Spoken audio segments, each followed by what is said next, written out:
William, remembered by history as William Adelin, Duke of Normandy, Crown Prince of England, and the boy born to inherit the greatest throne in the medieval world, a prince whose short life promised everything, and whose single night at sea changed the course of an entire civilization.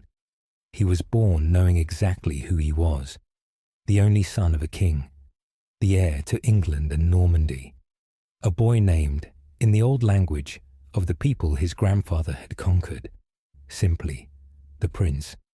Raised in the most powerful court in the Norman world, he was given everything: titles before he could use them, oaths before he could receive them, a bride before she was old enough to understand what marriage meant.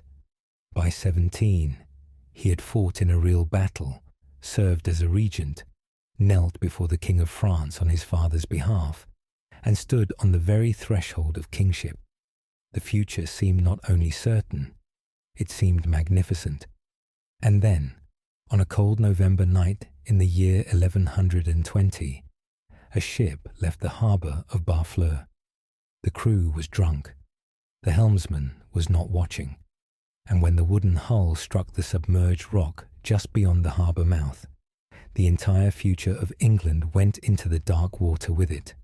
Tonight we follow that journey from the very beginning. Good evening, and welcome back to Sleepy Crown Reborn. If you have only just subscribed, welcome to the family. And if you are returning to us again, welcome back home. It is a genuine pleasure to have you here. Tonight, make yourself comfortable, lower the lights, and let the day gently slip away. Over the next few hours, we will share the calm, complete story of William Adelin and the White Ship disaster, a tragedy so total, so sudden, and so historically consequential that it reshaped the English monarchy and plunged the entire kingdom into nearly 2 decades of civil war, told slowly and with care to help guide you toward restful sleep.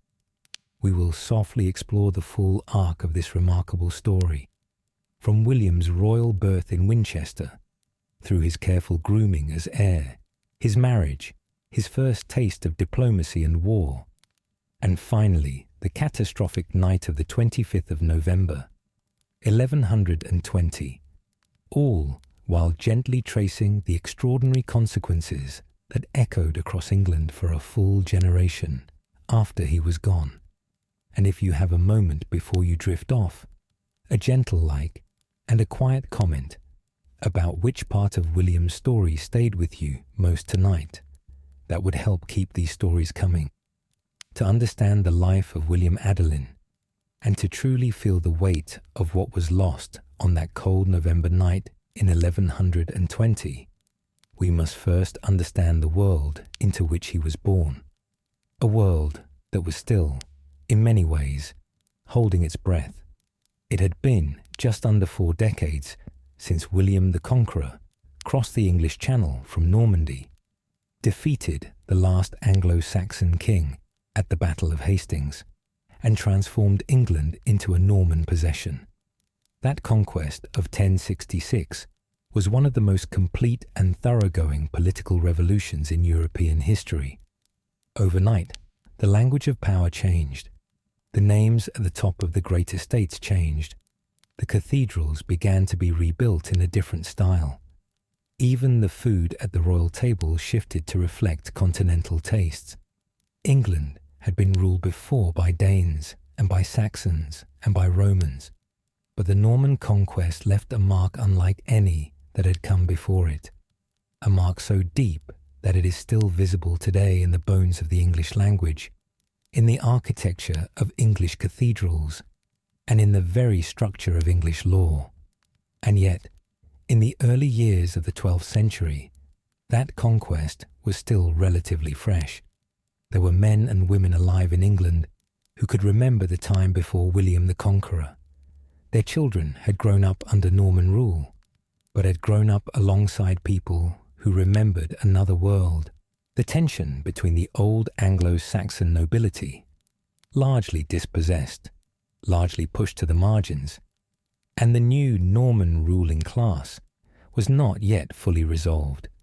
It ran underneath the surface of English life like a slow river, quiet most of the time, but always there. William the Conqueror himself had died in 1087, leaving behind a complicated arrangement for his estates. His eldest son, Robert Curthose, received the Duchy of Normandy, the family's original ancestral heartland on the French coast. His second surviving son, William Rufus, received the Kingdom of England, and his youngest son, Henry, received a sum of money and a good deal of frustrated ambition. Henry was clever. He was, by the standards of his age and his family, unusually well educated. He could read Latin, which was rare enough among kings that it earned him the nickname Beauclerk, meaning the good scholar. He was patient when patience was required, and ruthless when ruthlessness served him better. When his brother William Rufus died in a hunting accident in August of 1100, an accident that many historians, then and now, have regarded with some suspicion, Henry moved with remarkable speed. Within days, he had secured the royal treasury at Winchester, gathered enough support among the English nobility, and had himself crowned King of England. His older brother Robert, who had the better hereditary claim, was away on crusade and could not respond in time. So Henry I of England came to his throne by a combination of good fortune, sharp timing, and the kind of decisive action that leaves questions unanswered for centuries. He would spend the rest of his reign, which stretched across 35 years, making him one of the longest ruling kings in medieval English history, consolidating what he had taken and defending it against all who wished to take it back. One of the first and most important things Henry did after becoming king was to choose his queen carefully. He married Matilda of Scotland, whose original name before her marriage was Edith, though she changed it to fit the Norman court, a woman of remarkable bloodline. Through her mother St. Margaret of Scotland, she was descended from the old Anglo-Saxon kings of England. She was a great niece of Edward the Confessor and could trace her lineage back to Edmund Ironside and beyond. By marrying her, Henry achieved something politically brilliant. He joined the Norman line of the Conqueror with the ancient Saxon royal house of England. Their children would not merely be Norman conquerors. They would be, in some deep hereditary sense, the rightful continuation of the English monarchy, in both its new and its old forms. Their first surviving child was a daughter, born in February of 1102, whom they named Matilda, following the Norman royal tradition of recycling names in ways that would cause every historian who ever wrote about this period considerable anguish. This daughter, Matilda, was destined for a remarkable life of her own, though that story belongs to another night. And then, in the late summer of 1103, Queen Matilda gave birth again. This time, the child was a boy. He was born on the 5th of August, 1103, in the old Anglo-Saxon capital of Winchester. He was named William, after his grandfather, the great conqueror himself. And almost from the moment of his birth, his father understood exactly what this child represented. After years of uncertainty, after seizing a throne that was not quite his by conventional inheritance, Henry III finally had what every medieval king needed above all else, a legitimate male heir. The boy's second name, the name by which history knows him, came from the old language of the English people Henry had conquered. The Anglo-Saxon word Atheling meant simply a prince of royal blood, someone eligible to inherit a throne. In the Norman French spoken at the English court, this became Adelin, or sometimes Audelin, or Adelinus. It was not merely a name, it was a declaration. This child was the Atheling, the crown prince, the future king, and from the very beginning he was treated as such. We know relatively little about William's earliest years in the way that we might know about the childhood of a modern figure. There are no diaries, no letters in his own hand, no intimate portraits from life. The sources that survive are royal documents, chronicle accounts written by monks who may or may not have known him personally, and the formal records of a 12th century court that treated childhood as little more than a preliminary stage before the real business of adulthood could begin. But from these fragments, certain things emerge clearly enough. William was raised in a court that was, for its time, remarkably sophisticated. Henry I was not merely a soldier and an administrator, though he was both of those things and exceptionally good at both. He was also a man who valued order, structure, and the careful management of information. His court was full of educated men, churchmen who could write and calculate and argue in Latin, administrators who could manage estates and finances with a precision unusual for the age, and advisors who understood the complex web of political relationships that connected England to Normandy, and Normandy to France, and France to the rest of the European world. Into this environment, William grew. He would almost certainly have received a formal education, guided by monks or royal chaplains, learning Latin, learning the history of kings and kingdoms, learning the ceremonial and religious dimensions of royal life that were inseparable from political power in the 12th century. He would have learned to ride horses and to handle weapons, because a medieval prince who could not fight was a prince who commanded no respect from the knights whose loyalty he would one day need. And he would have spent his earliest years watching his father govern, learning by proximity and observation what it meant to be a king. There is one passage that survives from the chronicler William of Malmesbury, written not long after these events, that gives us a glimpse of how contemporaries viewed the young prince.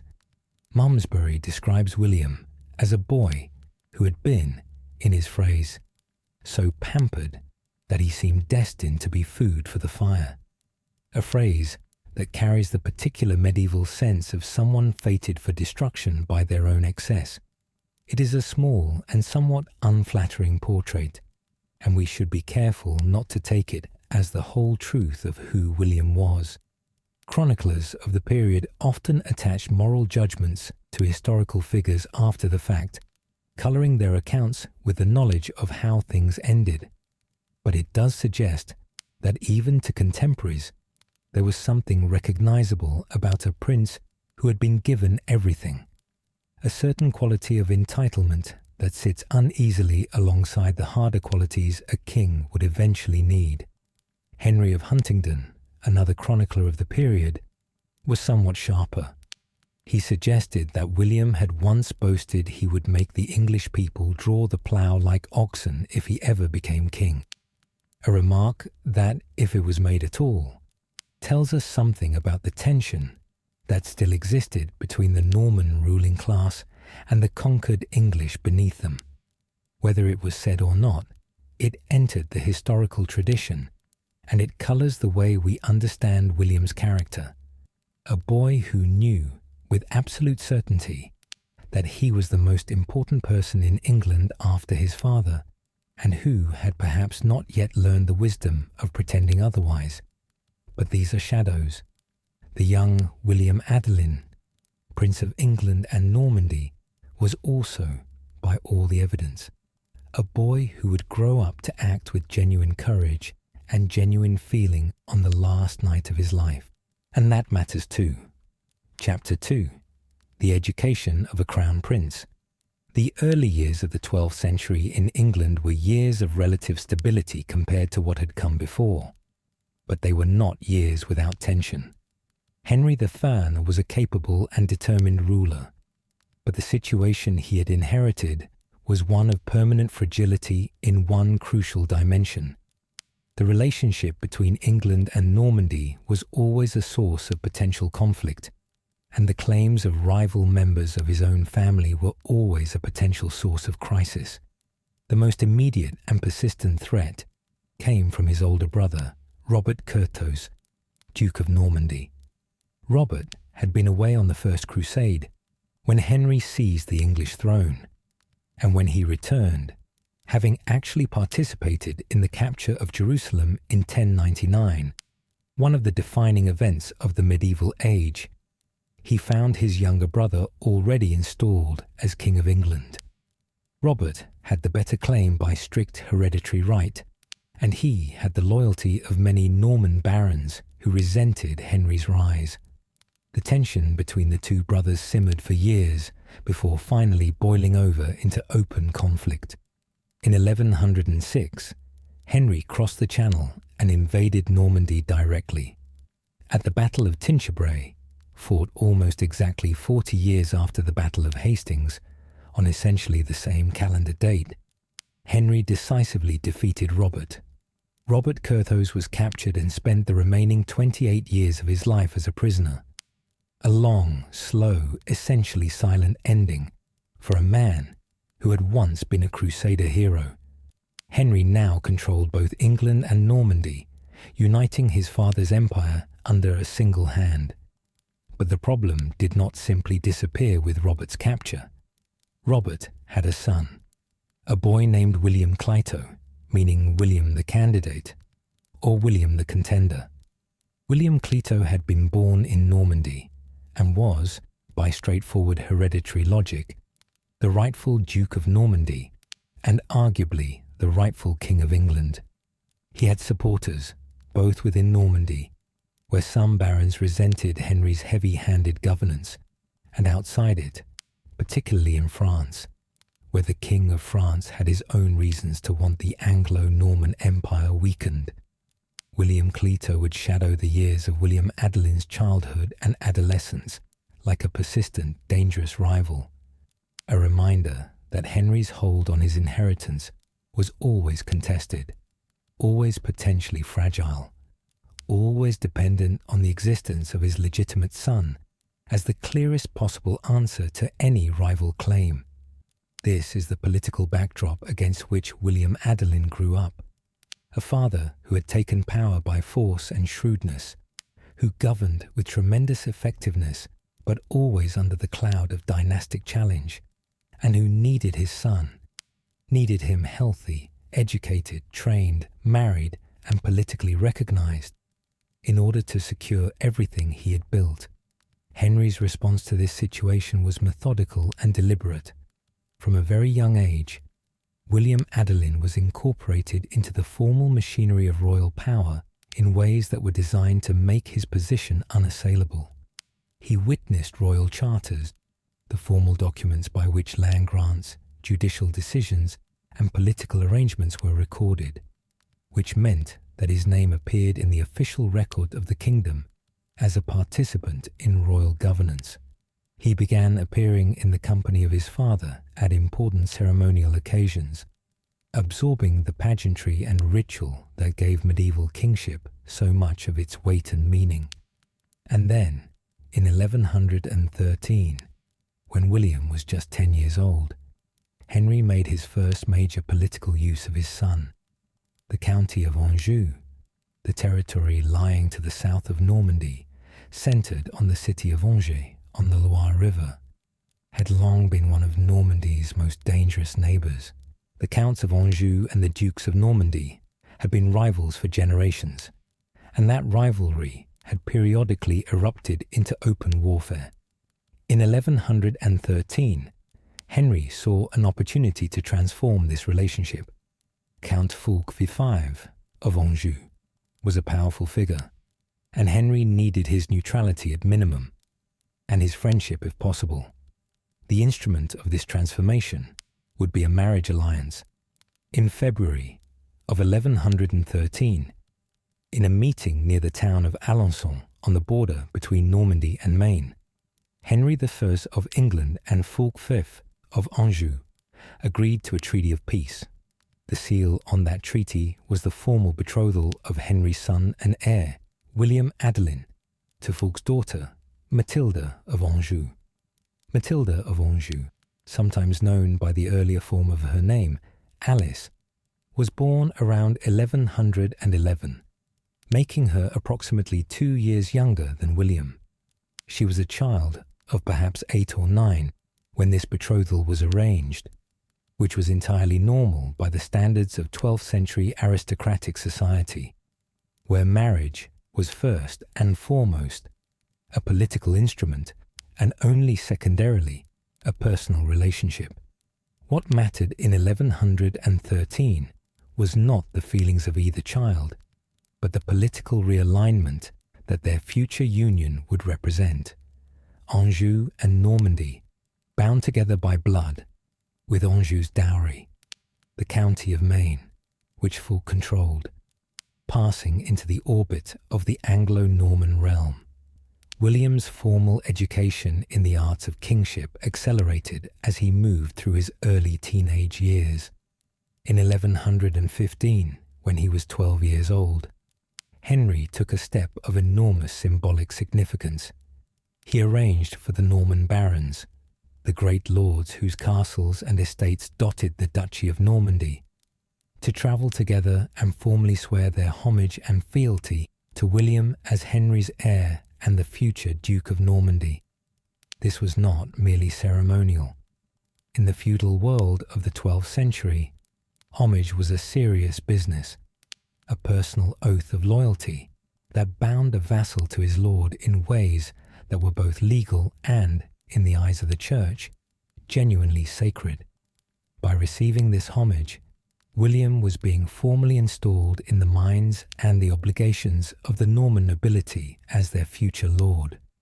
A year later, in March of 1116, Henry repeated the process in England.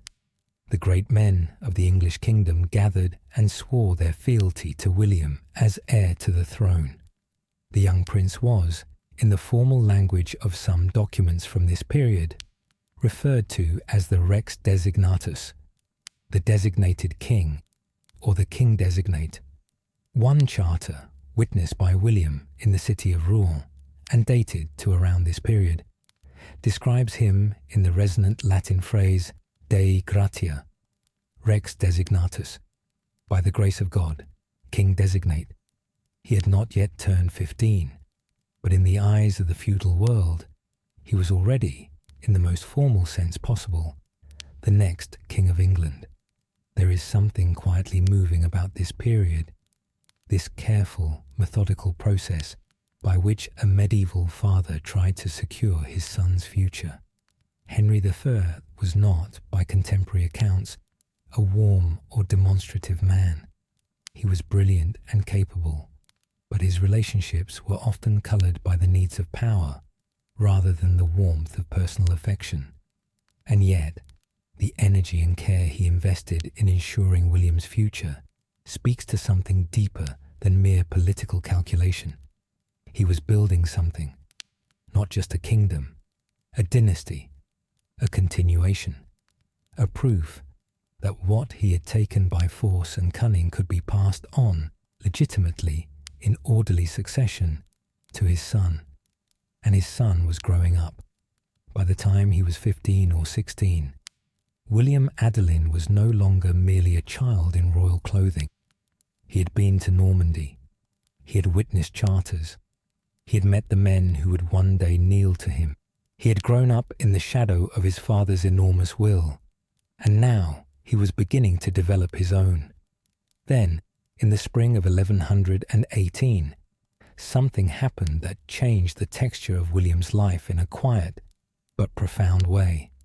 His mother, Queen Matilda of Scotland, the woman whose Anglo-Saxon blood gave his own claim to England its ancient legitimacy, the woman who had served as regent of England whenever Henry was away in Normandy, the steady and capable figure at the heart of the royal household, died on the 1st of May, 1118, at Westminster. She was buried in Westminster Abbey, and the kingdom mourned. She had been, by the accounts of contemporaries, a genuinely popular figure, a queen who had engaged with her subjects more warmly than the Norman court generally managed, who had shown interest in English customs and English learning, and who had served as a living bridge between the conquered and the conquerors. For William, her death was personal in a way that royal documents cannot quite capture. He was 15. He had lost his mother. And in the immediate aftermath of her death, something shifted in his formal role. He was now old enough and sufficiently trained to take over the regency function she had performed. When Henry III was in Normandy, which was often given the ongoing political pressures there, William now served as regent in England. He was not governing alone, of course. He was closely guided and advised by the king's most senior administrator, Roger, Bishop of Salisbury, one of the most able men in Henry's government.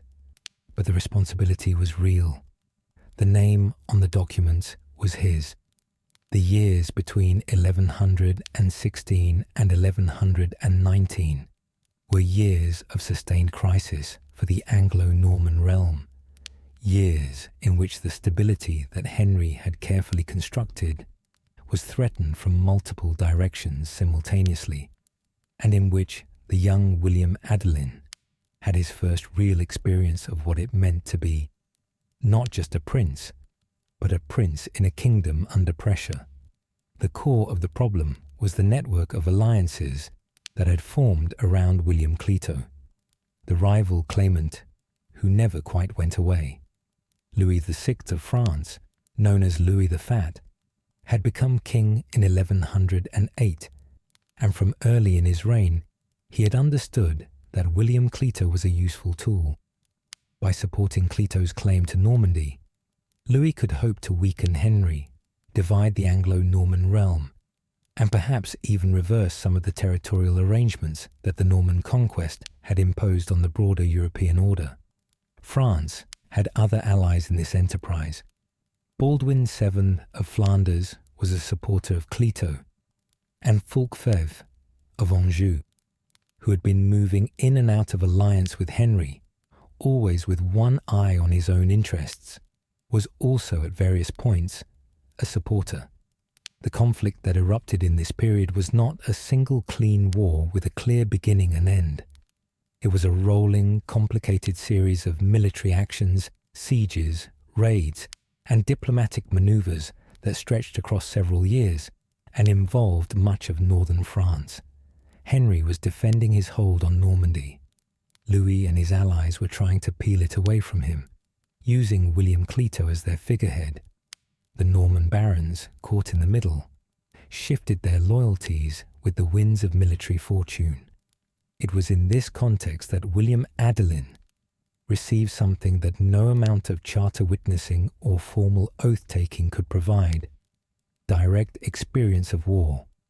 In 1119, William Adelin rode into battle alongside his father at a place called Brémule, in the Norman Vexin, the border territory that had long been contested between France and Normandy.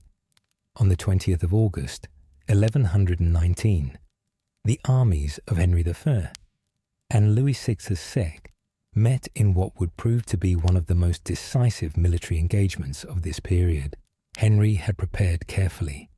He deployed his forces in disciplined lines of dismounted knights, a tactic that used the superior defensive steadiness of men on foot against the more mobile but less controlled charge of mounted cavalry.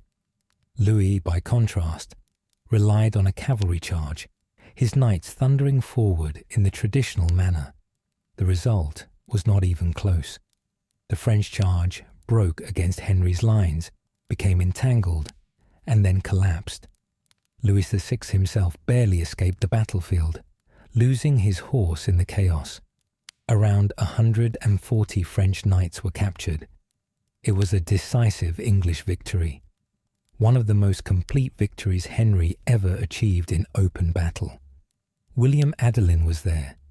He was 16 years old, and even if his role in the actual fighting was limited, he was not yet the experienced military commander his father was. The experience of a real battle, of the noise and the chaos and the consequences, left its mark. He had been present at a moment of genuine military triumph, alongside his father, against the King of France himself. The political consequences of Brémule were significant. Louis II was humiliated and weakened. The alliance around William Clito was badly shaken. And in the immediate aftermath of the battle, something shifted in Anjou's calculations as well. Fulk V, who had been hovering between Henry and the anti-Henry coalition, saw which way the wind was now blowing, and in May of 1119, he switched sides definitively. The instrument of that switch was the marriage alliance that had been arranged years earlier. In June of 1119, in the cathedral city of Lisieux in Normandy, William Adelin and Matilda of Anjou were formally married. William was 15 or 16. Matilda was approximately 8 years old. By modern standards, this is a deeply uncomfortable fact, and we would be dishonest to pretend otherwise. By 12th century standards, it was entirely normal. A child marriage of this kind was, in effect, a public confirmation of a political alliance, with the actual cohabitation of the couple understood to be a matter for the future when both parties were of appropriate age. Matilda brought with her, as her dowry, the county of Maine, territory that was enormously valuable to Henry's control of the region south of Normandy. Fulk, for his part, received a large payment from Henry and the assurance that his grandchildren would one day rule England. After Brémule and after the marriage, the pressure on Henry began to ease. Louis VI was not yet ready to give up entirely. He appealed to Pope Calixtus II to intervene in the dispute over Normandy, but the Pope declined to take sides. In November of 1119, William accompanied his father to a formal meeting with the Pope at a location in France. William was now 17 and had been to war, had been married, had served as regent, and had met the spiritual head of Western Christendom. He was, in almost every external measure, ready. Then, in the early months of 1120, something that Henry had worked toward for years finally came to pass. Peace was agreed with France. The terms were clear. Louis VI would formally recognize Henry's hold on Normandy, and in exchange, William Adelin would pay homage to Louis as Duke of Normandy in the traditional feudal manner, acknowledging Louis as the theoretical overlord of the duchy. This was a carefully constructed compromise. Henry III, as King of England, found the idea of kneeling before another king, even theoretically, even as Duke of Normandy rather than as king, deeply distasteful. The precedent it set was wrong. He was a king. Louis was a king. One king should not kneel to another. But the Duchy of Normandy was technically a French possession. The Dukes of Normandy had historically held it as vassals of the King of France, and that feudal reality could not simply be wished away. The solution was to send his son. William Adelin, as Duke of Normandy, paid the homage that Henry could not. Louis accepted. Peace was made. The summer of 1120 must have felt, for Henry I, like the culmination of a lifetime's work. The great rival, William Clito, was still alive and still had supporters, but his main backers had been brought to terms. The peace with France was settled. Normandy was secure. His son was married. His son was recognized. His son was ready. In the late autumn of 1120, the royal court assembled at Barfleur, a port on the northern coast of Normandy, facing the English Channel, to make the crossing back to England. The king, his household, his son, the great men of the Anglo-Norman realm, a generation of promising young nobles and officers, the next wave of the ruling class, all gathered on that Norman shore, preparing to cross the water home. Henry was satisfied. He was secure. He had, against all the odds of his complicated accession, built something that looked, in the autumn of 1120, very much like a dynasty. Barfleur in November is not a comfortable place. The weather along the Normandy coast in late autumn is unreliable at best. Grey skies, cold water, winds that come off the channel with the particular bite of the open Atlantic behind them. But the crossing from Barfleur to England was a well-established route, one that the Anglo-Norman court made regularly, and the harbour of Barfleur was one of the best on the Norman coast. The sea could be rough, but it was manageable, and the royal fleet had navigators and crews who knew these waters well. In the days leading up to the crossing, the royal court gathered in the town and on the waterfront. There was, inevitably, a mood of celebration among the younger members of the party. The war was over. The peace was signed. They were going home. Young men who had spent months in the field or in the administrative grind of the Normandy campaign were in the mood to mark the occasion. It was into this atmosphere that a man named Thomas Fitzstephen made his way to the attention of the king. Thomas Fitzstephen was a ship's captain, a man who made his living sailing the English Channel. He approached Henry I with a proposition that was couched in terms both practical and sentimental. His father, he explained, had been Stephen Fitzgerald, the man who had captained the Mora, the flagship of William the Conqueror himself, during the Great Crossing of 1066, when the Conqueror had sailed from Normandy to seize England. Thomas Fitzstephen now owned and captained a ship of his own, called the Blanche-Neuf, the White Ship. It was a beautiful vessel, recently refitted and renovated, considered by those who knew these waters to be among the fastest and most seaworthy ships in the harbour. He offered it to Henry for the royal crossing, as a gesture of dynastic continuity, the ship of a conqueror's descendant, carrying a conqueror's heir across the same waters that had been crossed for the greatest of all Norman ambitions. Henry was touched by the sentiment, but he had already made his own arrangements. He had his own ship, his own crew, his own established routine for the crossing. He was by nature a man who disliked unnecessary changes to established plans. He declined the offer of the White Ship for himself, but he suggested something else. His son, the young Prince William, might enjoy the crossing on such a fine vessel. And there were, among the court, many others. Henry's illegitimate children, his courtiers, the young nobles who had been part of the Normandy campaign. The White Ship was large. It could carry them all. Fitzstephen could have the honour of carrying the Crown Prince of England across the Channel, and the young men of the court could have a fine evening's crossing on the fastest ship in the harbour. It was a decision that, in retrospect, looks like the most devastating error of judgment in medieval English history. But it did not look that way at the time. It looked generous and appropriate. Henry acknowledging a charming request, giving his son and the younger generation of the court a worthy vessel for the crossing home. Nothing in the moment suggested catastrophe. What happened next aboard the White Ship in the hours before departure is described by both William of Malmesbury and Orderic Vitalis, our two most important sources for this night, and their accounts, written within 2 decades of the events, agree on the essential points. The crew of the White Ship was delighted with their royal assignment.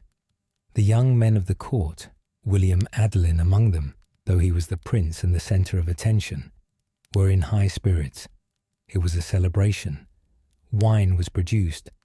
More wine was produced. The chronicler Orderic Vitalis records that the prince himself gave orders for the crew to be supplied with wine, and that the crew, delighted with this royal generosity, drank deeply. The scale of what followed suggests that this was not merely moderate drinking by the standards of the age. The wine supplied was abundant, and the consumption was enthusiastic, and it extended not only to the passengers but, crucially, to the sailors and the helmsmen as well. By the time the white ship was ready to depart, the crew who would need clear heads to navigate a November Channel crossing at night were significantly impaired. There were also, according to Orderic Vitalis, some people who noticed what was happening and drew back from it. 2 monks who had been expected to travel on the white ship looked at the state of the company, heard the noise and the laughter and the general exuberance, and quietly decided to take another vessel. They described the atmosphere on the white ship, in Orderic's account, as riotous. A number of other, more sober-minded members of the party also disembarked before the ship sailed, concerned about what they were seeing.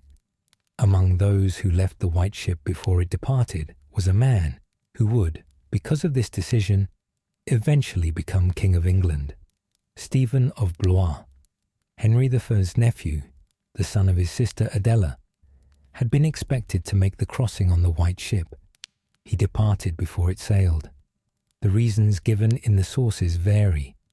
Orderic Vitalis attributes his departure to an inconvenient digestive complaint.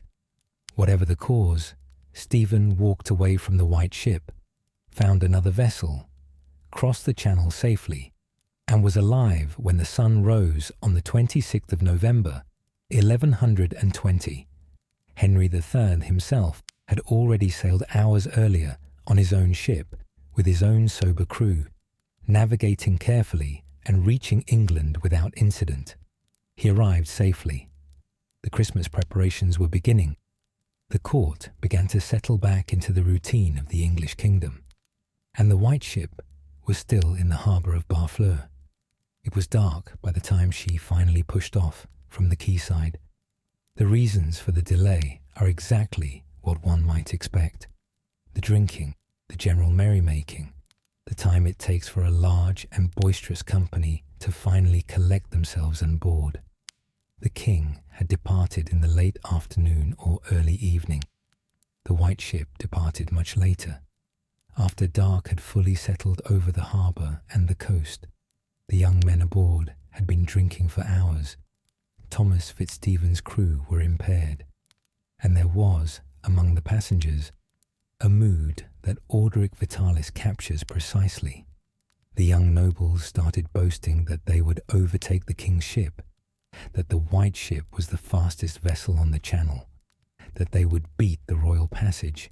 In the mood of the evening, with wine and triumph and the general sense that the hard months of the Normandy campaign were behind them, the idea of racing across the channel in the dark was not frightening.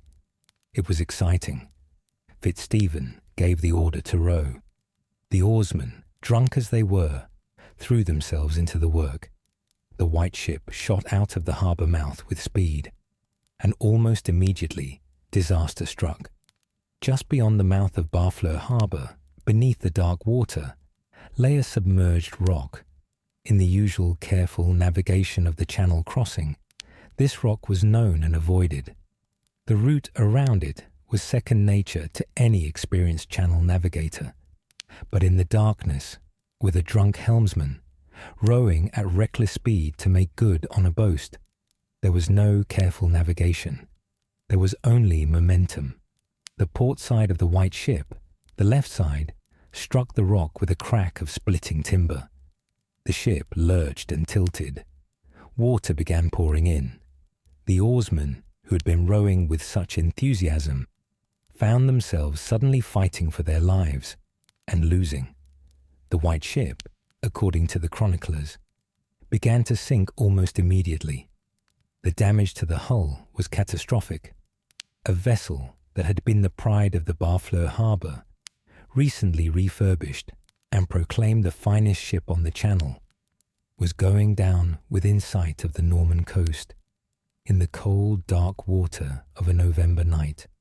What happened in the minutes that followed the impact has been reconstructed from the account of the one person who survived to tell it, a butcher from Rouen named Berold, who was, by remarkable and terrible circumstance, aboard the white ship that night. Berold's presence on the white ship was, in itself, a small irony of history. He was not a noble. He was not a courtier or a knight or a member of the royal household. He was a craftsman, a man who made his living in the butcher's trade in the city of Rouen. And the reason he was on the White Ship, according to the accounts that have come down to us, is that several of the nobles aboard owed him money. He had come to the harbour to collect his debts, or perhaps simply to press his claims one more time before the court sailed for England. However it came about, he ended up aboard the ship, and because Berold was a working man and not a courtier, he was wearing the clothes of his trade, rough, practical garments made from the skins of sheep and goats, the offcuts of his craft, thick and somewhat impermeable in ways that the fine woolen robes of the nobility were not. On a cold November night in the English Channel, those cheap, unglamorous garments may have been the single factor that kept him alive when everyone around him was dying. When the White Ship struck the rock, the chaos was immediate and total. Some 300 people were aboard, approximately 50 crew members and 250 passengers, of whom around 140 were knights or noblemen, and 18 were noble women. In the darkness and the cold, as the ship lurched and began taking on water, the scene was one of utter confusion. People screaming, water rushing in, the ship listing badly, people trying to reach the sides to jump clear of the sinking hull. From within this chaos, a decision was made, quickly, perhaps instinctively, by the crew members who understood what was happening, to save the prince first. The White Ship carried one small boat, a skiff, and that skiff was launched. William Adelin was placed inside it. Several of the oarsmen took up their positions. The plan was clear and correct. Get the prince clear of the sinking ship, row him to shore, and then return for others. The skiff pulled away from the listing White Ship. William was safe. In a few minutes, he would reach the shore. England would have its heir. Henry would have his son. Everything that mattered could still survive this night. And then, from the sinking ship, across the dark water, William heard a voice crying out for help. It was his half-sister, Matilda Fitzroy, the Countess of Perche, Henry's illegitimate daughter, still aboard the White Ship, calling out in terror. What happened next is, in some essential way, both the best and the worst thing about William Adelin. He ordered the oarsmen to turn the skiff around and go back. He could have let them row onto shore. He was safe. The decision was made. The crossing was accomplished. He could have survived and mourned his sister later and spent the rest of his life as King of England feeling perhaps a particular weight of guilt. Instead, he gave the order to return. The skiff turned back toward the sinking ship, but the ship was not only sinking, it was surrounded by people in the water. 300 people, most of them panicking, most of them freezing in the November Channel, many of them unable to swim, were trying to survive. And when they saw the small boat approaching, they did what desperate people do. They tried to climb aboard. More and more people grabbed for the sides of the skiff, tried to haul themselves up out of the water, tried to find anything solid in the chaos. The small boat, which could carry only a handful of people safely, was overwhelmed. It tilted, it filled with water, and it sank. William Adelin went into the November Channel with everyone else. He drowned. In the cold and the darkness and the screaming, 2 people managed to find purchase on a piece of the White Ship's wreckage that was still above water, a piece of the mast, or some large floating timber that emerged from the chaos as the ship went down. One was Berold the butcher, his sheepskin clothes already holding some warmth against the cold water. The other was a young nobleman, a man named Geoffrey Dale, son of the Viscount of Exmes, who had somehow managed to survive the initial sinking. Then, from the water, a third figure emerged, Thomas Fitzstephen, the captain of the White Ship. came to the surface. He had survived the initial disaster. He found his way to the piece of floating wreckage where Beryl and Geoffrey clung, and he looked at them both, and he asked the question that must have been burning in him above all others. The king's son, what has become of him?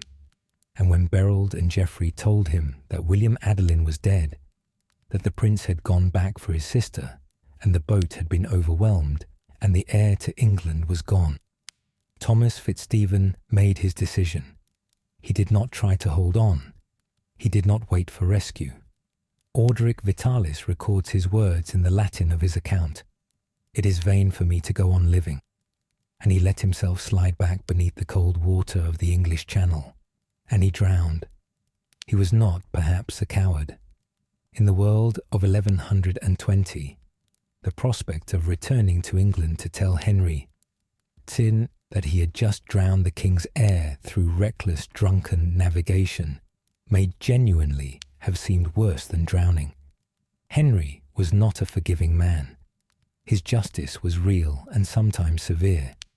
Whether Fitzstephen's decision was despair or calculation, or some combination of both, the result was the same. He was gone. Through the night, Beryl and Geoffrey held on. The water was very cold. The Norman coast was just out of sight. There was no rescue coming in the darkness. Geoffrey Daigle, the young nobleman, eventually could not hold on any longer. His fingers lost their grip. He went into the water, and he was gone.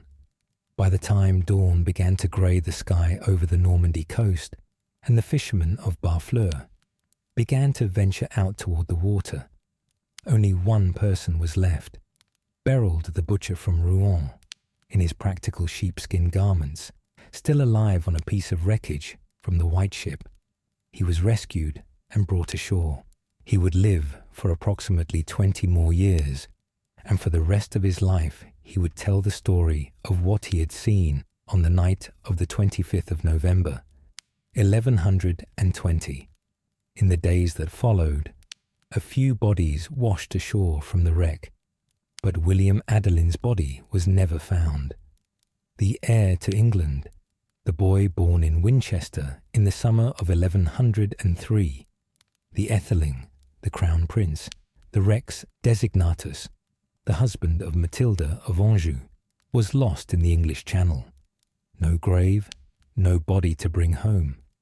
No burial in Winchester or Westminster or Rouen. He simply was not there anymore. He had gone into the November water, and the water had kept him. Most of the dead from the White Ship were never recovered. The cold channel and the November currents took them, and whatever hope Henry III had nurtured for the orderly succession of his dynasty went with them. It would be several days before the full enormity of what had happened reached the English court. Henry had arrived safely. The court was beginning to settle into the preparations for the Christmas season, and the news from Barfleur arrived in pieces.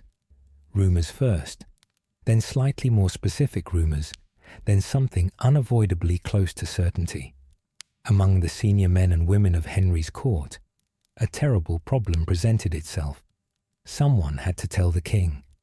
Nobody wanted to do it. Henry III was a formidable and often frightening figure, and the news that his only legitimate son and heir had just drowned because the crew of the ship he was on had been too drunk to navigate a well-known harbour rock was exactly the kind of news that could provoke a response that nobody in the court wanted to witness directly. Eventually, and the details of this are recorded by Orderic Vitalis in a passage that has stayed in historical memory ever since, the task was given to a child. A small boy was brought before the king, and the boy threw himself at Henry's feet, and weeping, he told the king what had happened. What exactly the boy said, or how he framed it, or whether he had been carefully coached in how to deliver news of this magnitude, we do not know. But the king heard it. Henry III of England fell to the ground. He was prostrated with grief, bellowing, according to some accounts, overwhelmed in a way that those around him had never seen from a man whose self-command was legendary. He was helped to his private chambers. He remained there for some time, refusing to see or speak with anyone. When he finally emerged, those who knew him said he was never quite the same. The grief had changed something in him permanently. It was said, and this saying became one of the most famous phrases in medieval English history, eventually immortalized in a Victorian poem by Felicia Hemans, that Henry V never smiled again for the rest of his life. We should be honest about what kind of claim this is. It is a tradition, not a direct chronicle quotation, and it was given its most literary form in the 19th century, almost 700 years after the events. But it captures something that the contemporary chroniclers do also record. A king changed by loss, a man who spent the remaining 15 years of his life under the shadow of a November night. The body of William Adelin was never found. He had no burial, no tomb, no monument that survives. He left no children. He left behind a young widow who was not yet 10 years old, a grieving father, a kingdom without a clear heir, and the seeds of a catastrophe that would take decades to fully bloom. Henry III was 52 years old when the White Ship went down. He was not old by modern standards, but by the standards of 12th century life. He was in the later stages of a long and exceptionally demanding reign. He had, throughout his adult life, fathered an extraordinary number of children. Contemporary records suggest he had at least 20 illegitimate sons and daughters by various mistresses, a figure that made him one of the most prolific royal bastard producers in English history. But of his legitimate children, the children born of his marriage to Matilda of Scotland, the only children who could inherit the throne without controversy, he now had exactly one, a daughter. That daughter was the other Matilda, the one born in February 1102, who had been married at a young age to Henry V, Holy Roman Emperor, and was consequently known as the Empress Matilda, or sometimes Empress Maud. She was in Germany when the White Ship went down, living the life of an empress. Her husband was still alive. She had no children. Henry's first response to the disaster was to try to replace what he had lost, not Matilda's political potential, but William's biological reality. He needed a son. He was still, in theory, capable of producing one. Within 2 months of the White Ship disaster, on the 24th of January, 1121, Henry married for the second time. His new queen was Adeliza of Louvain, a young woman of approximately 17 or 18 years old, daughter of the Count of Louvain, in what is now Belgium. She was described by contemporaries as beautiful and educated, and Henry was clearly hoping that youth and health would produce what his years with Matilda of Scotland had produced before, a male heir. The marriage was celebrated at Windsor Castle. Reading Abbey, which Henry would found later that same year, in June of 1121, is sometimes seen as another consequence of the White Ship disaster, as an act of royal piety and perhaps grief, a way of constructing something permanent in a year when the most permanent thing Henry had believed in had been swept away. Meanwhile, the young widow of William Adelin, Matilda of Anjou, not yet 10 years old, remained at the English court. Henry treated her with genuine kindness, according to the sources, as though she were one of his own daughters.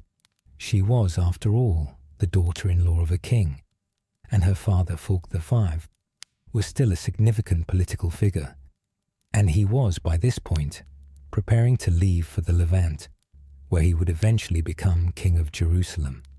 There was a brief period of tension between Henry and Fulk over the details of Matilda's dowry arrangement, which had been tied to the marriage that was now dissolved by William's death. But eventually the relationship settled, and Matilda of Anjou remained in England for several years before returning to her native Anjou. Once back in Anjou, the young woman who had briefly been the wife of England's crown prince made a choice that tells us something about how she processed the strange, truncated life she had been given. She entered a religious house. She took vows. She became first a nun and eventually the abbess of Fontevraud Abbey, the great religious house on the Loire that would become closely associated with the royal family that eventually descended from her brief marriage's wider dynastic story. She died at Fontevraud in 1154, 34 years after the November night that had widowed her before she was old enough to truly understand what marriage meant. Back in England, the years passed, and Adeliza of Louvain did not conceive. Henry waited. He hoped. The court watched. By the mid-1120s, it was becoming increasingly clear that the second marriage was not going to produce the male heir Henry needed. Adeliza would eventually, after Henry's death, remarry and have children. 7 of them, in fact, which suggests that the failure of issue in her marriage to Henry was at least partly on Henry's side. But in the 1120s, this was not yet understood, and the court simply waited while the king's hope slowly dimmed. In 1125, something happened that unexpectedly resolved one dimension of Henry's problem. Henry V, the Holy Roman Emperor, died, leaving his wife Henry's daughter, the Empress Matilda, a widow without children. The Empress was now free. She was back in the family's orbit. She was Henry's only surviving legitimate child, and she was available to be repositioned in the succession. In 1126, Henry summoned Matilda back to England from Germany, and in a great assembly of the English barons and churchmen, he did something that had never been done before in English history. He made them swear an oath, a formal, binding, feudal oath, to accept Matilda as his heir, to receive her as their queen after his death, to uphold her right to the throne of England and the Duchy of Normandy. The barons swore, the churchmen swore. Among those who knelt and took the oath was a man named Stephen of Blois, the same Stephen who had disembarked from the white ship before it sailed, and who had crossed the channel safely on another vessel. Stephen swore that he would support Matilda's claim to the throne. The weight that subsequent history gives to that oath is enormous, because Stephen would break it spectacularly. But in 1126, it was made solemnly, in a formal assembly, before God and the whole court. Henry then made another political arrangement that he hoped would strengthen Matilda's position. He married her, now in her mid-20s, a former empress accustomed to the highest levels of European power, to Geoffrey of Anjou. Geoffrey was the son of Fulk V, which meant he was the younger brother of Matilda of Anjou, William Adelin's widow. He was young, perhaps 14, when the marriage was contracted, though the exact ages are uncertain. And he was from the Angevin house that had long been Normandy's rival. The marriage was politically sensible in the long term, because it connected the Anglo-Norman realm to Anjou in a new way, and gave the future heir a powerful French territorial base. But it was personally controversial. Matilda herself was reportedly unhappy with the match. She was several years older than her new husband. She had been an empress, and she found the Angevin culturally difficult to accept. Many of the English and Norman barons felt similarly. They disliked the Angevin. They were uncomfortable with the idea of a woman ruling, and they found the combination of a female claimant, married to an Angevin count, deeply problematic. But Henry pressed forward. Matilda and Geoffrey married. They had children, 3 sons, all of whom survived infancy, which was in itself remarkable. The eldest, born in 1133, was named Henry, Henry Fitz Empress, the son of an empress. He was the one who would eventually, through the long, violent, complicated path of the following 2 decades, actually become King of England. But that lay far in the future. For Henry III, the years after 1120 were years of slow political reorganization in the shadow of loss. He continued to govern effectively, was far too capable and too experienced to simply collapse. But the dynastic certainty that had existed in the autumn of 1120 was gone. He was managing a problem now, not realizing a plan, and the management was never quite as clean or as certain as the plan had been. Henry I had died on the 1st of December, 1135. The traditional account holds that he died in Normandy after eating an excessive quantity of lampreys, a type of eel-like fish that he was apparently extremely fond of. Despite, or perhaps because of the advice of his physicians, the lamprey story is almost certainly a simplification, if not an outright legend. Medieval chronicles sometimes attached colourful causes to notable deaths, and the reality of Henry's final illness is more likely something related to the exhaustion of a long life of very hard work. He was somewhere between 65 and 68 years old, a remarkable age for a medieval king, and he had governed England and Normandy for 35 years. He was buried at Reading Abbey, the religious house he had founded in 1121 in the aftermath of the White Ship disaster, as an act of piety in a year of grief. There is a certain fittingness in that. The abbey that was perhaps born of his loss became the resting place of the man who had suffered it. He left behind no legitimate male heir. His daughter Matilda's claim was clear and had been formally recognized. What happened next was not what Henry had planned. Stephen of Blois moved fast. When word reached him that Henry III was dead, Stephen acted with the same decisive speed that Henry himself had shown in 1100, crossing the Channel immediately, moving to secure the key castles and the treasury, presenting himself to the English church and nobility, not as an oath-breaker, but as the best available option for a kingdom that needed a king right now. His brother, Henry of Blois, was the Bishop of Winchester, and Winchester controlled the royal treasury. With his brother's support, Stephen secured the money and the city before Matilda's supporters could react.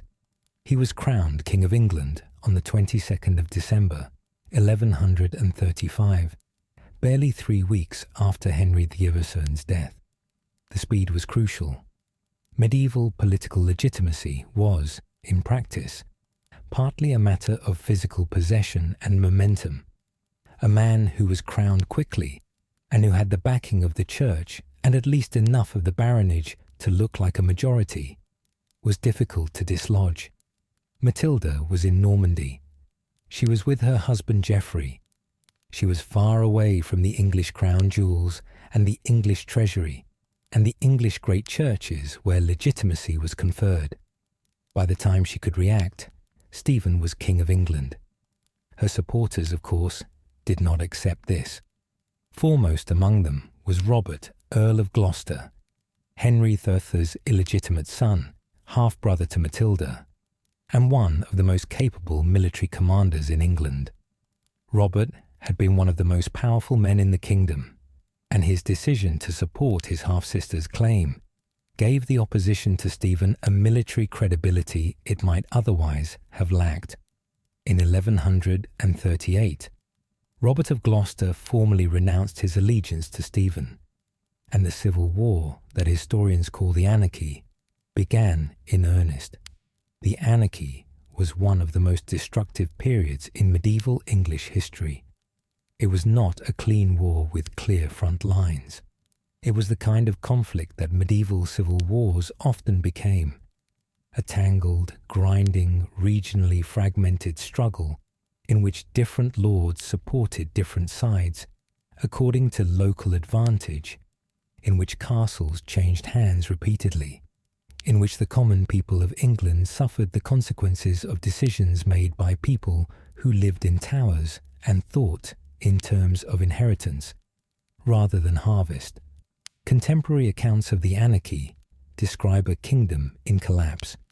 The Anglo-Saxon Chronicle, the great running record of English history maintained by monks, records in language of unusual emotional force the suffering of ordinary people during these years.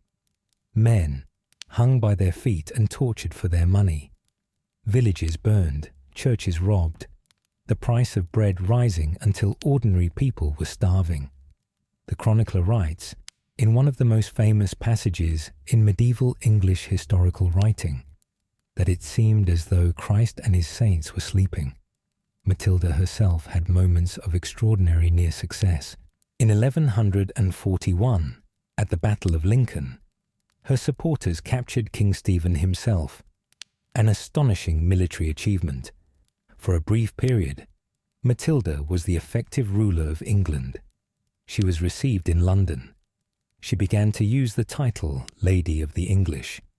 The throne seemed within her reach, and then it slipped away.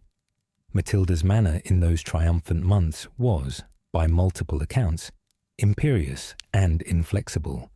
She demanded loyalty without offering the political concessions that the complex baronage of England required. London turned against her. The citizens of London, who had their own concerns about royal policy and taxation, rose against her. She was forced to flee. Stephen's queen, another Matilda, Matilda of Boulogne, a formidable woman in her own right, led the forces that pushed the empress back. Robert of Gloucester was captured. In exchange for Stephen's release, Robert was freed, and the war ground on. The years of the Anarchy passed in this exhausting fashion, neither side able to achieve the decisive victory that would end it. Both sides causing damage to the kingdom they were each claiming to rule. Men built illegal castles. Local lords effectively became autonomous warlords in their regions. The great administrative machinery that Henry III had so carefully constructed began to deteriorate. Matilda never gave up.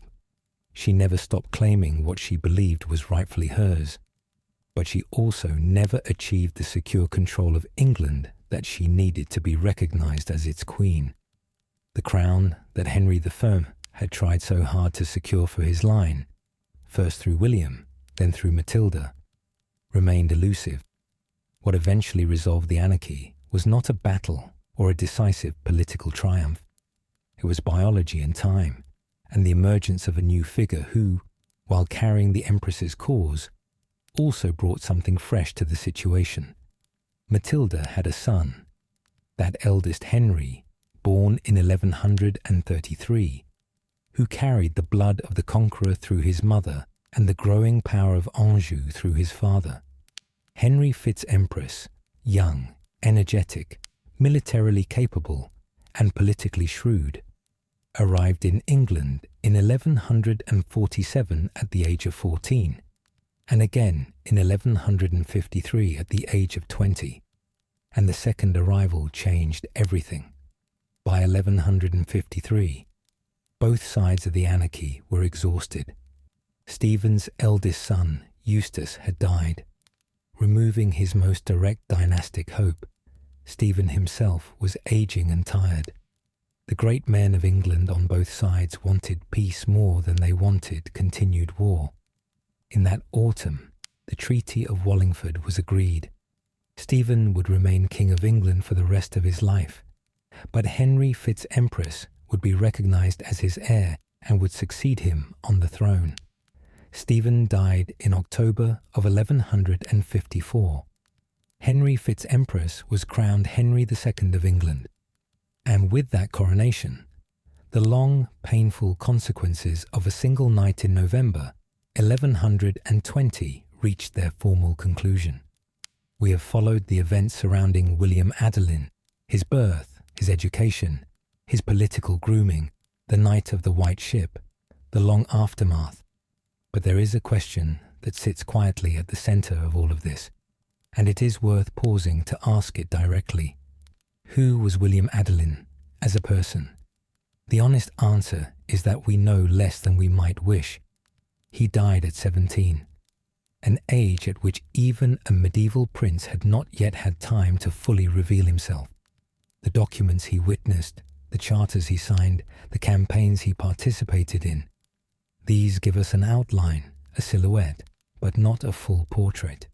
The internal life of William Adelin, what he thought about, what he hoped for, what his marriage to a child meant to him, what he felt when his mother died, is almost entirely invisible to us. What we have are the comments of the chroniclers, and those comments are filtered through the particular concerns and moral frameworks of 12th century monks writing after the fact. They knew how the story ended, and that knowledge inevitably coloured how they described the boy.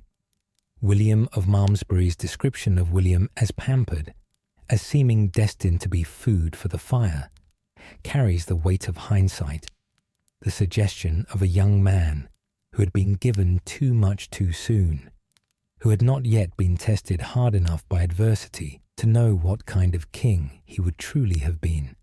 Henry of Huntingdon's report of William boasting that he would make the English people draw the plough like oxen, whether literally said or not, reflects a concern among contemporary observers that this particular prince might not fully understand the complicated relationship between a Norman king and his still resentful English subjects. And yet, at the moment that mattered most, at the moment when his life was actually on the line, when he was safe in the small boat and could have rowed away to safety, William Adelin heard his sister calling and turned the boat around. Whatever his faults, whatever the truth of the pampered prince image, in that last moment he made a choice that was not self-serving and not proud. It was, in its way, the most generous choice anyone made that night. There is something in that which resists easy moral summary. A young man, who might have been an arrogant king, did something genuinely brave and genuinely human in the last minutes of his life. We cannot know what kind of reign he would have had. We cannot know whether the qualities his father had invested such enormous effort in cultivating would have hardened into wisdom or calcified into excess. We cannot know whether the pampered prince would have grown into a great king, a mediocre one, or something in between. What we know is that he was 17 years old, that he was standing on the threshold of everything his father had worked to give him, that on the night of November 25th, 1120, he heard his sister's voice, and he turned the boat around. History did not record what his sister's name sounded like when he called it back across the dark water. History did not record whether he was afraid. History recorded only that he went back and that the boat sank, and that William Adelin was not found. The name Adelin, the Norman form of the Old English Etheling, means simply a prince of royal blood, a prince who might be king, a prince who carries the crown's future in his person. William Adelin carried that future for 17 years, through all the careful arrangements his father made, through all the oaths and charters and marriages and battles and diplomatic meetings. And then he went back for his sister, and the future went with him into the dark water. The White Ship disaster is not merely the story of one night's drinking and one ship sinking. It is one of those rare events in history that genuinely changed the direction of a civilization, a hinge moment on which the whole weight of what came after turned. To understand its full legacy, we need to trace the threads that run forward from that November night across the following century. The most immediate and obvious consequence was the Anarchy, the Civil War of 1138 to 1153 that we have already described. 18 years of intermittent destructive civil conflict that damaged the fabric of English society in ways that took generations to fully repair. The administrative machinery that Henry I had so carefully built up, the efficient financial courts, the circuit judges, the regular assessments of royal income, deteriorated during the years when it was unclear who was actually governing. Local power filled the vacuum that central authority left, and the ordinary people of England, whose lives did not appear in chronicles or charters, paid the cost. But the legacy runs deeper than the anarchy. Consider what followed the anarchy's end. When Henry II became king in 1154, he was the son of the Empress Matilda and Geoffrey of Anjou, which meant that his accession to the English throne brought with it the entirety of the Angevin territorial inheritance. He controlled Anjou. He would acquire Aquitaine through his marriage to Eleanor. He controlled Normandy through his mother's line. And he controlled England. In a single reign, the resources of an enormous cross-channel empire were concentrated in one hand. Henry II was a remarkable ruler, energetic, legally innovative, administratively brilliant, and occasionally terrifying in his anger. Under his rule, the English common law began to take a form recognizable in outline to later centuries. The jury system, the circuit courts, the processes of royal justice, all developed significantly under Henry II and his advisors. The England that emerged from his reign was not the England that would have existed if William Adelin had lived and grown old on his throne. This is, of course, speculative history, and we should be honest about the speculative nature of it. We cannot know what a King William II might have done, or whether his descendants would have ruled wisely or badly, whether the Plantagenet dynasty that actually emerged from the anarchy would ever have existed at all. These are questions without answers, but the fact that they can be asked at all is itself the legacy of the White Ship. One night, one decision, 300 people on a ship, a crew too drunk to navigate a well-known harbour, and the course of English history veered in ways that resonate through centuries. There is another dimension of legacy that is smaller in scale but no less interesting. The White Ship disaster entered English culture, not just as history, but as myth and story. The phrase, "he never smiled again," attached to Henry II's grief, became a cultural touchstone. Felicia Hemans, the Victorian poet, wrote a poem of that title that immortalized the image of a king frozen in perpetual sorrow. Dante Gabriel Rossetti wrote a ballad about the White Ship in 1881. The novelist Ken Follett, in his famous historical novel Pillars of the Earth, used the sinking as the triggering catastrophe. The story has proved, over 9 centuries, to be one of those pieces of history that people keep returning to, because it contains, in small compass, so many of the things that touch human feeling most directly.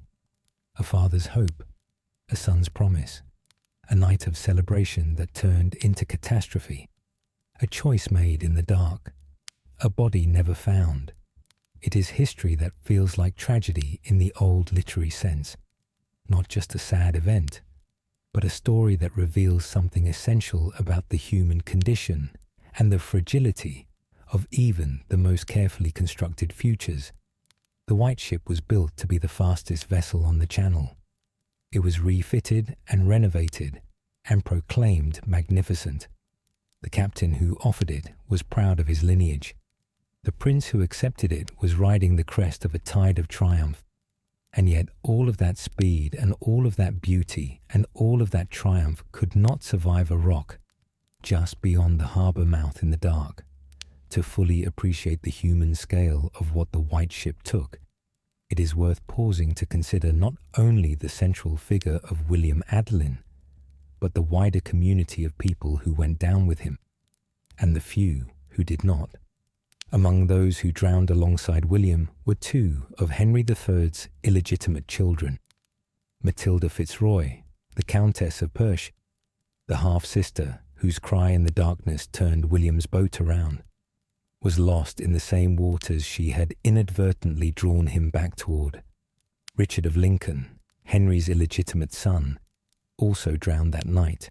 Richard's intended bride, a noblewoman named Amice, had travelled on a different vessel and survived. another of the small, painful ironies that the night was full of. Richard de Vranches, the Earl of Chester, drowned that night, along with his sons. The earldom of Chester would pass sideways to a nephew because the direct heirs were gone. Geoffrey Riddell, one of the royal justices, an important figure in the administration of England, was lost. Dozens of other knights, nobles and courtiers whose names are preserved in the contemporary list of victims were gone. The next generation of the Anglo-Norman ruling class, the young men who had attended the prince, who had shared in the triumph of the Normandy campaign, who had drunk with him in the harbour of Barfleur, and laughed about racing the king's ship across the Channel. The loss to the ruling class of England was, in demographic terms, extraordinary. Orderic Vitalis records the grief of families across Normandy and England who lost sons, brothers, fathers, husbands in the White Ship. Almost no significant family in the Anglo-Norman world was untouched. The next generation of English and Norman nobility had been, in one night, dramatically depleted. The survivors, by contrast, are an interesting and sometimes ironic group. Stephen of Blois walked away because of diarrhea, or a sudden change of mind, or divine providence, depending on which source you prefer, and became King of England. Ranulph le Méchant, who had been on the ship or near it, survived and inherited the earldom of Chester, because all the more direct heirs were dead. William de Roumer survived and went on to significant political life, and Matilda of Anjou, the child bride, the young widow, who was on another vessel entirely and reached England in safety without knowing that the man she had married had just drowned, went on to her quiet religious life in Anjou, dying in 1154 as the Abbess of Fontevraud, having outlived her brief, truncated marriage by 34 years. William of Malmesbury, writing his account within a few years of the disaster, closed his description of the White Ship with words that have echoed through 9 centuries of historical writing. No ship that ever sailed brought England such disaster. None was so well known the wide world over. It is a plain sentence. It does not reach for poetry or for grand effect, but it captures something true. The White Ship was not just a tragedy for the people aboard it. It was a tragedy for a kingdom, and the kingdom felt it. In the anarchy, in the suffering of ordinary people, in the long, slow work of reconstruction that eventually produced a new monarchy and a new England. There is a rock off the coast of Barfleur. It is still there. The water is cold in November, as it was in 1120. The sea off the Norman coast on an autumn night looks very much as it would have looked when Berold the butcher clung to the wreckage and watched the darkness for the dawn. History is full of moments like the night of the 25th of November, 1120. Moments where a small and contingent event sets in motion a chain of consequences so large and so far-reaching that they seem, in retrospect, to have been inevitable. The rock was always there. The harbour mouth was always there. Drunk helmsmen had probably crossed that stretch of water before without disaster. On almost any other night, with sober navigators, the White Ship would have cleared the rock in the darkness without incident and arrived in England with the prince and the court and the future of the Norman dynasty intact. But on that particular night, the wine was particularly plentiful, and the mood was particularly celebratory, and the decision to race the king's ship was made, and the helmsman was not watching carefully enough, and the rock was there. It is the smallness of the causes, set against the enormity of the consequences, that makes the White Ship disaster so perpetually compelling. 300 people died that night. Among them was the sole legitimate male heir to the throne of England and Normandy, a 17-year-old boy standing on the edge of what should have been a magnificent life, and from that one loss flowed 18 years of civil war, tens of thousands of ordinary deaths and sufferings, the end of one dynasty, and the eventual beginning of another. We should remember William Adelin, not only as the prince who died, but as the prince who lived, who was born in Winchester in the summer of 1103, who grew up in the most powerful court in the medieval world, who learned Latin and horsemanship and the ceremonies of kingship, who was betrothed at 10 and married at 15 and fought at Brémule at 16 and knelt before the King of France at 17, who served as regent and signed charters and received the homage of the greatest lords of England and Normandy, who had a wife, even if they were too young for it to be a real marriage, who had a father who loved him with the particular intensity of a man, who had built everything for the sake of passing it on, and who heard his sister's voice in the dark and turned the boat around. That last decision, that turn in the dark, that retracing of the skiff's path back toward the sinking ship, is the moment that history remembers most clearly about William Adelin. Not the charters, not the homage, not the battle at Brémule. The turn in the dark. It was the wrong decision from the perspective of survival. It cost him his life. It may, in a very real sense, have cost England a generation of peace. It sent the kingdom into nearly 2 decades of civil war and suffering, whose human cost was incalculable. But it was not a selfish decision. In a story full of selfishness, the selfishness of drunken excess, the selfishness of political ambition, the selfishness of breaking oaths, William Adelin's final decision was the opposite. He went back. He chose his sister over his safety. He was 17 years old and he was afraid, and he went back anyway. What kind of king would he have been? We will never know. History does not deal in answered counterfactuals. The William Adelin who exists in the historical record is the one who went into the November water, and the one whose body was never found, and the one for whom his father never smiled again. But the question lingers, and perhaps the fact that it lingers, that people have been asking it for 9 centuries, that poems were written about it in the Victorian age, and novels were written about it in the 20th century, and histories are still being written about it now, tells us something, not about what William was, but about what he might have been. The might have been is the thing that history cannot touch, the door it cannot open. William Adelin walked through that door on a cold night in November 1120, and England walked into an entirely different future. The chroniclers who wrote about the White Ship in the years after 1120 were not merely recording events. They were, in the tradition of medieval historical writing, seeking to understand what the events meant, what moral lesson, what providential shape, what theological significance could be drawn from a disaster of this scale. William of Malmesbury, writing around 1126 in his Gesta Regum Anglorum, the Acts of the Kings of the English, was one of the most careful and reliable historians of his age. He had access to oral accounts from people who had been at Barfleur, and his written account is considered the earliest and most historically reliable narrative of the disaster.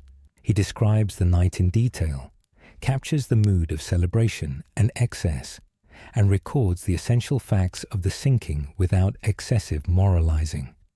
His summary line, "No ship that ever sailed brought England such disaster," is straightforwardly accurate, and it has stood as the definitive verdict on the White Ship for 900 years. Orderic Vitalis, writing in his Historia Ecclesiastica around 1136 or later, provides the longest and most detailed of the 8 contemporary accounts of the disaster. Orderic was a Benedictine monk, writing from a monastery in Normandy, Saint-Evroul, and his account reflects both his detailed knowledge of Norman affairs and his particular interest in the human and emotional dimensions of historical events. It is Orderic who gives us the detail about the wine, 3 large measures supplied by the prince himself to the crew. It is Orderic who records the arrival of the priests who were driven away. It is Orderic who names Beryl the butcher as the sole survivor and records that he lived for 20 more years. And it is Orderic who preserves the words of Thomas Fitzstephen. It is vain for me to go on living, before the captain slipped back beneath the water. What is remarkable about Orderic's account is the compassion in it. His title for the section of his history that covers the White Ship disaster, which inspired the modern academic article that has studied these accounts most deeply, might be translated as something like, "Compassion alone moved me to tell this story." He was writing not merely as a chronicler of political events, but as someone who felt the human weight of what had happened, who wanted to commemorate the local victims connected to his monastic community, and who understood that history was made of people as well as events. Henry of Huntingdon, a third contemporary chronicler, offered a somewhat different emphasis.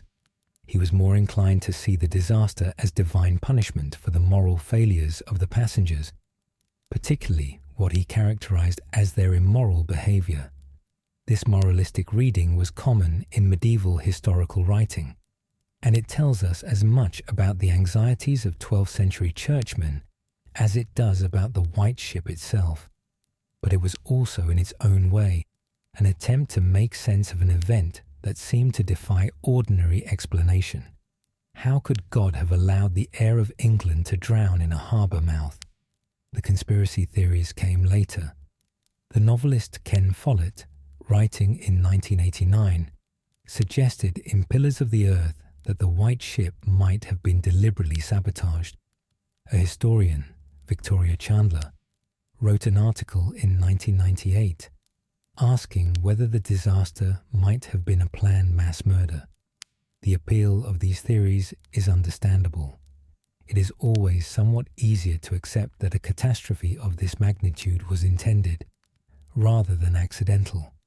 If someone planned it, then it had a reason. If it was just an accident, then it was just an accident, and that feels almost too small for the consequences it produced. But no medieval source, not Malmesbury, not Orderic, not Henry of Huntingdon, not any of the other 5 contemporary accounts, suggests anything suspicious. The contemporary chroniclers had every reason to record foul play if they suspected it, and none of them did. The consensus of modern historians, as articulated clearly by the British Library on the 900th anniversary of the disaster in 2020, is that the White Ship sank because of a drunk crew navigating recklessly in the dark. Simple, terrible, and sufficient. The White Ship entered English cultural memory almost immediately and has never really left it. The image of Henry V weeping, of the king who never smiled again, became one of the defining portraits of royal grief in medieval English iconography, surviving in manuscript illustrations, in chronicle descriptions, and eventually in Victorian poetry and popular history. Dante Gabriel Rossetti's 1881 ballad about the White Ship treated it as a haunting, melancholy story of loss and irony. Artists have depicted the disaster across the centuries. Every generation seems to find something new to draw from it. Perhaps what makes it so enduring is precisely its combination of elements: the triumph that preceded it, the accident that caused it, the courage that marked the end, the father's grief, the body never found, and the enormous tale of consequence that stretched across the following decades. These are the elements of tragedy in its most essential form. Not merely sad events, but events that reveal something true and permanent about the human condition. And so we come, gently, to the end of our journey through the life of William Adelin and the night that the White Ship went down. We began in Winchester on the 5th of August, 1103, with the birth of a boy into the most powerful court in the medieval world. We watched him grow, through charters and ceremonies, through his mother's death and his first taste of governance, through his marriage and the Battle of Brémule, and the long diplomatic process of securing Normandy's future. We stood with him, in a sense, on the quayside at Barfleur, on the evening of November 25th, 1120, as the white ship prepared to sail. We heard the sound of the hull striking the rock. We were there, in the darkness of the cold channel, as the ship began to go down, and as the small skiff was launched, and the prince was placed inside it. We heard the voice of his sister calling from the sinking vessel, and we watched him make the decision that defined his 17 years of life more clearly than all the oaths and titles and charters and campaigns that had preceded it. He turned the boat around, and then the water took him, and William Adelin, Crown Prince of England, Duke of Normandy, Atheling, Rex Designatus, the boy who was born to be king, was gone. His body was never found. His father never smiled again. England went into the dark years of the Anarchy, and the long, slow work of rebuilding took a generation. But out of that long darkness came something. Henry II, and the Plantagenet dynasty, and the beginning of the common law, and the England that would eventually, through centuries of further history, become the England that exists today. The path was not straight, and it was not painless, and the people who suffered along it deserved better than the chaos that a drunk helmsman and a submerged rock and a boy's last act of courage had collectively inflicted on them. History is rarely fair. It does not reward virtue or punish vice with the reliability of a moral tale. A rock in a harbour mouth does not discriminate between the deserving and the undeserving. The cold water of the channel does not ask whether you were a good person, or a pampered prince, or a butcher from Rouen, collecting unpaid debts. What history does sometimes is give us these moments of startling clarity, moments when a single event illuminates everything around it, when the contingency of the past becomes briefly, painfully visible, when we understand for just an instant how thin the membrane is between the world that existed and the world that might have been. The White Ship is one of those moments. November 25th, 1120, is one of those nights. We hope it has carried you gently into rest. We hope the soft voices of the past have settled around you like the quiet of a winter evening, and that the history of this one extraordinary life has given you something to carry into your dreams. This has been Sleepy Crown Reborn. If you found something in tonight's story that stayed with you, a moment, a detail, a person you had not known before, we would love to hear about it in the comments. Your words help this community grow, and they help us know which stories speak most clearly across the centuries. Rest well, sleep peacefully, and we will be here whenever you're ready with another quiet story from the long history of the crowns of the world. Good night.